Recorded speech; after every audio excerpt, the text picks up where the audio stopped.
Hello and welcome back to MLG. I am of course Benson. I am joined by the wonderful Unita. Unita Shimmy. Come on, get nice and close, baby. I ain't gonna bite. I'm joined by the wonderful It's Nazla. Yeah, he knocked out some Europeans earlier on. Yeah, no big deal. They're only like the most dominant European team. Nah, so good. I hate you. What? No, I'm kidding. It was a really good game. You guys came out really strong. Your domination. It's sloppy. That's one way of saying it. I'm just messing. You look really good. Search and Destroy. It's good to see you guys. You were so dominant Black Ops 2. Like it was disgusting to watch you guys play Search and Destroy in Black Ops 2. Now, kind of a similar thing on this game. It seems like you followed that through. And the big story was like, what the heck? Like, what? How do you want to like just break it down? How you're so good at the new game type? Like Blitz, I don't know. People say Blitz is random. It's all about sneaking. We understand the game type as a team. We don't play designated defense. You know, Epsilon tried that, and when we get a lead, we're just gonna keep playing aggressive and capping. So you can't come back. It's impossible. It's ridiculous. Like we saw Sharp just like run up the middle of the map. He was like, yeah, I'm gonna get another point. I'm gonna get another point. I'm gonna get another point. It's kind of crazy, but it looks like we're gonna be playing some domination strikes, and it's worth mentioning as well. It's VWS going up against Strictly Business Gaming, and you know, Strictly Business Gaming have Too Quick. Now, I'm a big Too Quick fan. I don't know why. I just love the guy. Ever since I met him, he just seems like a really down-to-earth kind of person. And he's kind of not really been in a solid lineup, I think is fair to say. And I'd quite like to see him settle down. Obviously, a new game. You're going to see some new teams come in. But, for example, the first thing I want to sort of pick your brain at, because that's all I'm going to do, by the way. Okay. I'm just going to pick your brain. That's Domination Strike Zone. Talk to me about what your game plan is when you should, or how you should be playing this game. I mean, a lot of teams just start with the 2-cap, right? Yep. Okay. But it doesn't really matter where you 2-cap. You're gonna obviously have your home flag. A lot of teams go for B, and then when that team tries to go for B, you trap them in bar, which is the B flag. So if you get the corner flags, you set up, you pretty much have all map control for the rest of the map. All right, so that makes some good sense. And what I'm going to try and do as well is, because a lot of you guys have been giving all the casters here at MLG a little bit of feedback, how you guys desperately want to see the kill feed. It's worth mentioning, the reason we can't show the kill feed all the time is that exact reason right there. You see how it just blotches out? So every time someone dies, it doesn't default over, you don't stay with them off spawn. You have to try and change out, and it's a very complicated way of changing. We did a video on it, don't even worry about it, it's on YouTube somewhere. But right now you can see the score is currently 17-25. And you know, looking at these two squads, Neslo, who would you say should, on paper, be the dominant team? Oh, definitely Strictly Business. They've been grinding for this, for this tournament, and they got really good Infinity Ward players. You know, Infinity Ward games are a lot slower, AR based, and like that's Too Quick specialty. You know, Too Quick didn't get picked up a lot in Black Ops 2, but in Infinity Ward games, he's godlike. Apathy is really good. Sensor's a national champion, and then you have Fears, who's also another dominant AR. So I could easily say Strictly Business has a lot more experience. All right, that's fair. I mean, Apathy right now 9-2 with the cap as well. And you can see they have control of the B flag and they have control of Charlie as well. Now, if this was you right now, Neslo, how aggressive would you be on the A flag? Because we saw earlier on when you were actually playing against Epsilon, they had a double cap on you and they pushed the A flag. And by pushing the A flag, you all spawned on B. Next thing you know, you managed to cap B, cap C as well. So, like, what's the correct sort of aggression? How much do you really want to apply when you have that 2-cap? It depends on the spawns. Like, you have a 2-cap and someone's taking your home flag or away flag, you're going to spawn pretty far away. So you either have to defend that flag or just go to the next one. And like that's what a lot of teams do. It's called rosying, like ring around the rosy. Okay. So that's pretty much what it is. You're gonna take that flag. We're just gonna cap this one, and that's what you got to know when to be aggressive. Okay. And that's what Strictly Business is doing right now. So. All right, that's that rosying. Yeah. Now they have them trapped in bar too. So would you say this spawn trap is probably one of the most lethal so far? He just gets a 2-piece. Like it's really he's 15-2 right now. He's kind of going big. I'm telling you, once you get in this spawn trap, it is so hard to get out. What? How would you explain to us how would you do that? You can run smokes. You all have to go the same way, and you all have to go for one domination point. But see how they're splitting up right now? That is not how you want to get out of bar. All right. Okay. So just run smokes, pop the smokes, or try and flood it out, and just try and get out that way. Well, they just actually spawned out. They pushed the spawns too far, so they all spawned in C. That's something you definitely don't want to do. So that's literally the only way to get out of that spawn trap is to spawn out. Like, okay. That kind of makes sense in a way, but did Apathy do the right thing there, or should he have rotated a little bit sooner? Should he have tried to keep the flag sooner? I mean, what would you have done? Well, he didn't really need to play that aggressive for kills. He's kind of playing a little kill hungry there, but he is 16-3 in his right, so he's kind of Too Quick, please. Too Quick with a nice 2-piece over in the bar, and you can see he's going to try and lock down this Bravo flag. Meanwhile, everyone else actually spawning out at that Charlie flag. So Strictly Business are off to a great start so far. 70 points to 53. Still a minute left of Domination Strike Zone, so plenty of time. Obviously, it's worth mentioning competitive domination. If you are new to it, we have two sides, so it's not just one sided. It's not we do switch it up. Just try and keep things a little bit fair, But we haven't really seen much of Renegade Joe. He's a player that I've got to know quite well myself. He's a really nice guy. Down to right now 11 and 13, but the rest of his team are just getting outslayed at this point. I mean, you look at that scoreboard. There's like you got 6 and 12, 4 and 11, 5 and 11. You're not slaying. Yeah. You're getting outslayed. Domination's a Slayer's game type. And I mean that's why TK, if we struggled at it against Epsilon, is because they're slaying powerhouses. They have a lot of Slayers on their team. But then how come you did so well at Blitz? That's the thing, because in my mind, Blitz is true, but you need that slaying presence. I mean, that's what I do. I post up. I don't play objective, and I'm we noticed you had the camp, you had the tent, you had your little marshmallows cooking, you had everything. Dude, I don't play objective in a Blitz, and I think that's what works. Coming from Black Ops 2, we have all objective-minded players other than Goonjar. Yeah. And he plays objective in Blitz, so it's like I post up and it's like hardpoint almost. It's a similar actually situation. that's a strange. Not the game good. type. It's like the role of the player. Yeah, it's just not like Dylan in their theory just sneaks. That's all he has to do. It's very sneaky. I mean, I just can't give a shot, man. It was like he was making funny noises too when he was capping. Really? Like, have you ever played the original Mortal Kombat when the guy pops up? He's like Toasty. He was making some funny noises when he was capping the flags. Oh, that's why I love him so much. He's just such a funny character. But that's going to be the end of the first side. Just the first side. So 65 to 94. This is where. How good was your grade A maths or grade 1 maths? Was it good? It's pretty good.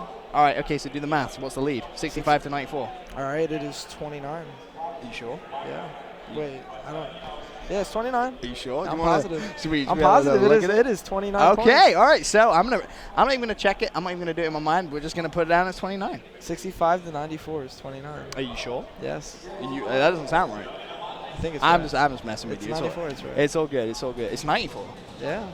You said 94, right? 65 to 94. It's so easy to screw with this guy. It's so You're much making fun. me confused. Oh, dude, we have to do it old school with the pen and paper. Although many of you guys have also been saying how online you switch sides. It does it automatically. No, you have to restart the game. Not online, you don't. Online right now, it will actually switch it for you. But online, it doesn't. I don't know. Confusion at its finest. It's being patched, so don't worry. That's a great thing.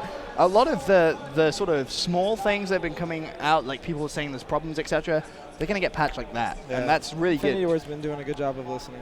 They really, really have. And I think that as a community, we need to get behind them, give them. Right, people give them so much crap. They do, and it's just like, chill. It's all good. We got you. But going into the second side, Domination Strike Zone, it's going to be a 29-point lead. Sure. That's a pretty Final big answer. lead. How do you come back from a 29? Because I mean, that's pretty big. Well, you got to start with the 2-cap, obviously. Hold a 2-cap, you can easily come back from 29 points. You get 12 points per minute if you have a 2-cap. So that's good. I'm gonna write that down. You get 36 points a minute if you're 3-capping. So all right. We do the math while we play. If we need a 3-cap, we know. All right, that's a good thing a coach that has in domination. Yeah, because you guys don't actually have a coach, do you? Is that like a team decision? You don't want one? Are you looking for one? Because I'm just saying, TK Benson, Benson TK. That sounds pretty. Dude, sounds pretty good, right? All right, well, make it happen. We're looking for a coach. We're just looking for the right fit. Okay. We don't I don't think we need a coach in like game types like Search and Destroy telling us what to do. Yeah, you guys have that. We just need that extra voice for map awareness. So. Okay, that makes sense. But right now, VWS are going to be behind by that 29 points going into the second side of Domination Strike Zone. You can see right now, just having a look, we're on board with them. They haven't got that 2-cap that you were talking about. They've lost A, they've lost B. They still have that C flag, and this is very similar to that first round of Domination Strike Zone that we saw earlier on. Like, in essence, just struggling a little bit to try and lock that down. And whether that's down to individual efforts and individual pushes and not pushing as a team. I mean, when you're playing Domination, how do you do it? Like, would you say you rotate as a 2? Do you rotate as a 3? Do you leave one on a flag? I mean, what's the sort of mental aspect to this game? Well, this map is very confusing because there's a lot of spawns in this map, and it's pretty much where your teammate gets a kill. Like, if you're getting 2-capped, your teammate gets a kill at a certain point, that's where your team needs to make a head over. But if you push for both flags, then you're going to mess up the spawns. Okay. And like what we noticed today is that the spawns changed in the patch. Yeah, I did tell people this, and no Yes. one listened. We No were one listened. wondering what some of the spawns Epsilon was getting were not right. Like we were pro shop and they were spawning on C, and we were like, that's not right. But the That's spawn not influencers right. did change in that patch that came out today. So Yeah, read the patch notes. Interesting. we you should really do that, especially because you got another 2 days. You know, you got through round 1, but tomorrow's another day. we gotta play Curse Las Vegas most likely. Oh, so, really? Yeah. Oh, And they're that known should be as- good. They're known as like the best team in the game right now. So Would you go as far as say that? Really? A they're lot the of most people have hyped been team. saying- They're the most hyped team. Yeah, hype doesn't necessarily mean best, though, right? I don't know. Really? I A don't lot of people have been saying Envy have looked strong, and they're coming in hot. Envy's a strong team as well. Okay. All right. Who would you say, if you take yourself out of the equation, is going to win this whole tournament? Who? Honestly, probably Envy, dude. Really? Envy- So how can you say? Envy or Complexity? All right. Okay. That's interesting. I don't know. Interesting. Curse Las Vegas, it kind of reminds me of Impact. I mean, it has 2 players from Well, Impact. yeah. You got It's Parasite like, and Miracles. But it's like they're so smart, and all of them are so smart to the point where if they lose a map and they all know why, they're gonna start arguing. And they get down on themselves very easily. But other than that, they're the most hyped team. They've been practicing a lot. They're really good. They mesh really well. So They do look really strong, but they actually lost to Curse New York in the show big match, show match, the Curse show match. So that's online. that was a curve ball a little bit, but yeah, online I guess. Curse I guess New you're York right. is very good too. And if they play Envy, Envy's got their hands full. That's very true as well. Very true as well. Right now, Too Quick and Strictly Business Gaming, they do have the Charlie flag and also the Alpha flag, and they are just trying to build themselves a little bit of a lead. 50 points to 45 right now. And let's not forget, they already have that big 29-point chunk. And yeah, with 1 minute 48 seconds left, it's going to be very, very hard. Maybe even, is it impossible at this point? VWS to try and come back with 29 They would have plus- to 3-cap for the full time. So. It's impossible. It's just not going to happen, let's be honest. But we will get on board with Renegade J. See if he can try and make some magic happen for his team in the last minute and a half. Doesn't look like he's going to get stunned and immediately shut down on that back flag. So is everyone that we keep switching to. Stay on board with Jumpy. 6 and 9. You know, let's see if he can try and get a couple of kills. He managed to pick up 1, making his way towards this Charlie flag. Just needs to try and hop on it. You can see on that mini-map, there is going to be someone coming from the up top. Looks like he's actually just going to turn around and cover the middle of the map. Now he needs to be very cautious. He needs to be looking at that top window. Is he going to get a kill? No, he's not. Sensor comes in big. He's going to shut him down. And that's something that as well I want to talk to you about is the neutralizing of flags. That's something that is kind of game changing in essence. It's the same as capturing a flag almost. Like obviously you don't get the points for it, but would you rather be getting 2 capped or would you rather have 1-1 and then the other flag is neutral? You know, juking out flags, hopping on them, hopping off them, like that is game changing.